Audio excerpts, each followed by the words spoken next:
masigit na maganda para sa mga kabataang manunulat dahil bukas na ang indie publishing.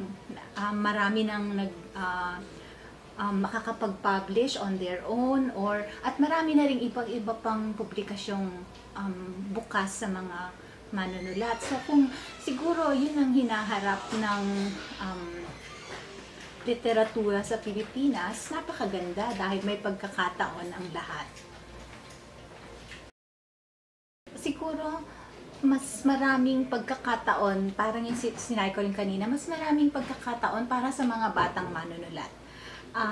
Kasi binabalikan ko siguro yung karanasan ko nung ako yung bata. Parang gusto mong magsulat pero hindi mo talaga alam kung saan ka pupunta o anong gagawin mo.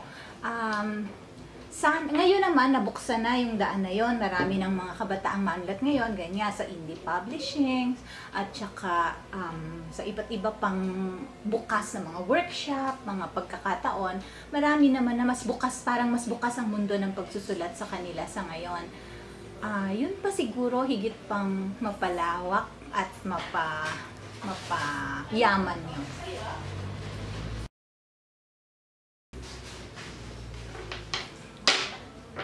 Smile. Minsan ang mahirap sa kritisismo, hindi naman sasabihin yun sa'yo ng kaharap ka mismo at tapat at diretso, di ba? Mababasa mo na lang yung kung saan, or maririnig mo, or iparirinig sa'yo ng parang pinaririnig lang, ganun lang, or ipararamdam lang. Kaya hindi mo siya maharap ng diretso. Kasi kung diretsong sinasabi sa'yo, 'di ba? Ganito, ganyan ang trabaho mo, mas madaling kahit paano mapapaliwanag mo rin yung konteksto ng yung pinanggalingan nung iyong akda. Kung yan ba ay sadyang sinulat mo para sa komersyal lang na paraan o dahil yan ay kung ano man yung pinaghugutan at pinagkunan mo nung akda kaya mo siya naisulat. Paano ko nga ba hinaharap yung mga ganon? Nananahimik na lang ako. Alam ko wala naman ako magagawa doon. Tsaka ang paniwala ko, minsan naman kasi nasa personal na yung level ng kritisismo.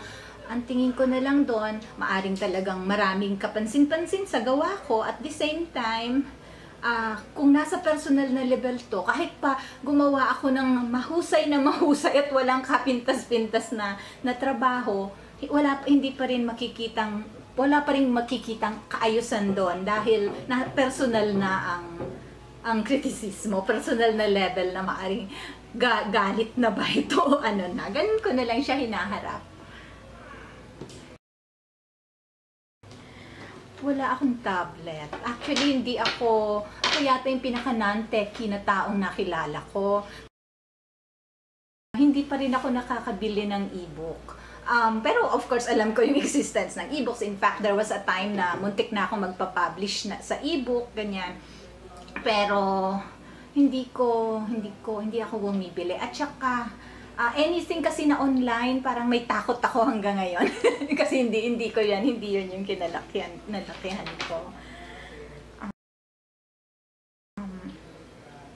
Digital publishing. Yun, gaya ng sinabi ko, dati muntik nang akong magbigay ng isang collection. Actually, binigay ko na nga sana para sa isang e-book.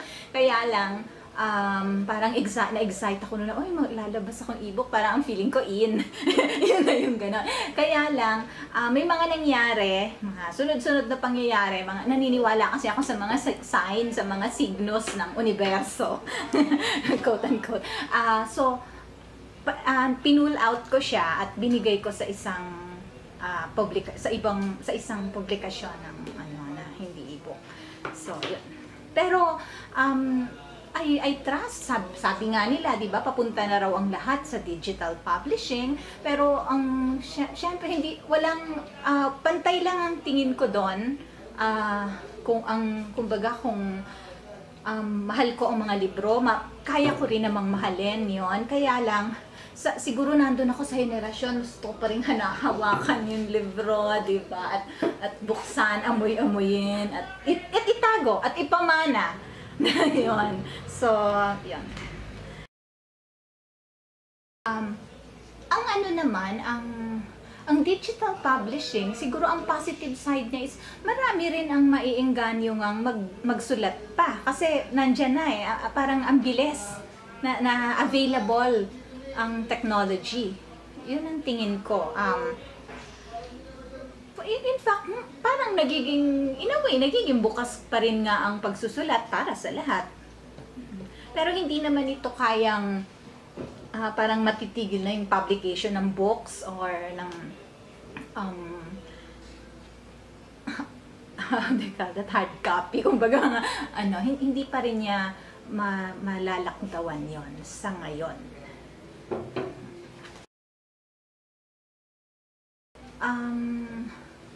Hindi mahirap talagang magsulat pag maingay, pag magulo ang paligid, pag maraming ibang tao. So, ideal talaga na ang pag-iisa. Pero, hindi naman ibig sabihin yon mag-isa ka na talaga sa buong buhay mo. Yung tipong wala ka ng kaibigan, wala ka ng ka-interaksyon, no? Kailangan din yun. Pero, kailangan talaga rin ng mahabang puwang na mag-isa ka. Kasi sa talagang pagharap mo sa lapis at papel or computer, talagang magsusulat ka, mag-isa ka eh. Hindi pwedeng may gulo sa paligid mo. Ginawa ko na to eh, kahit naman nagsusulat ako, ginawa ko na to, nagninegosyo. Nagninegosyo. Actually, dahil nga nagsusulat ako, may mga stops. So, nasubukan ko na within the time na nagsusulat ako, nagnegosyo ako, or nagturo ako. Marami akong sinubok. Pero, ang mahirap nga nasa likod ng utak ko is, basta ako magsusulat ako, lahat to ginagawa ko lang para masuportahan ko lang yung pagsusulat ko. Parang may ganon. So, siguro kung hindi na lang talaga ako, baka sineryoso ko siguro ang pagtuturo or sineryoso ko talaga ang pagninegosyo. Yung talaga nakafocus na lang doon.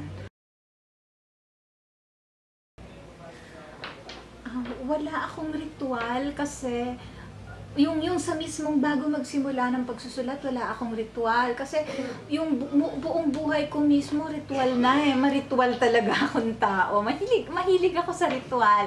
Mula pagkagising sa umaga, hanggang bago matulog sa gabi. O hanggang tulog na nga ako, ritual pa rin. Ano ba sa Tagalog? Sa Pilipino ang ellipsis. Mahilig ako doon. Ellipsis, yung tuldok-tuldok.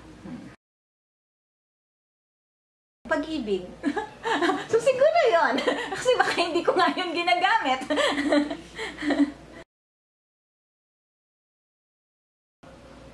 Author's choice siguro ni Querima Polotan Tovera. Kasi siya yung paborito kong manunulat.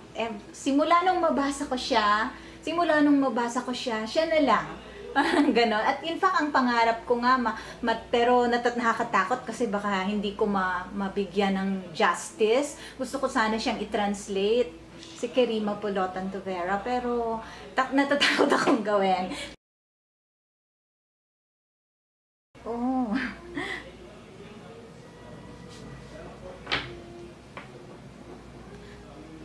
Dolphy.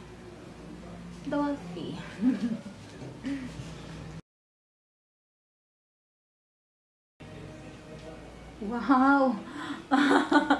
Mahirap itong sagutin. Pass na ako dito. May magalit sa akin.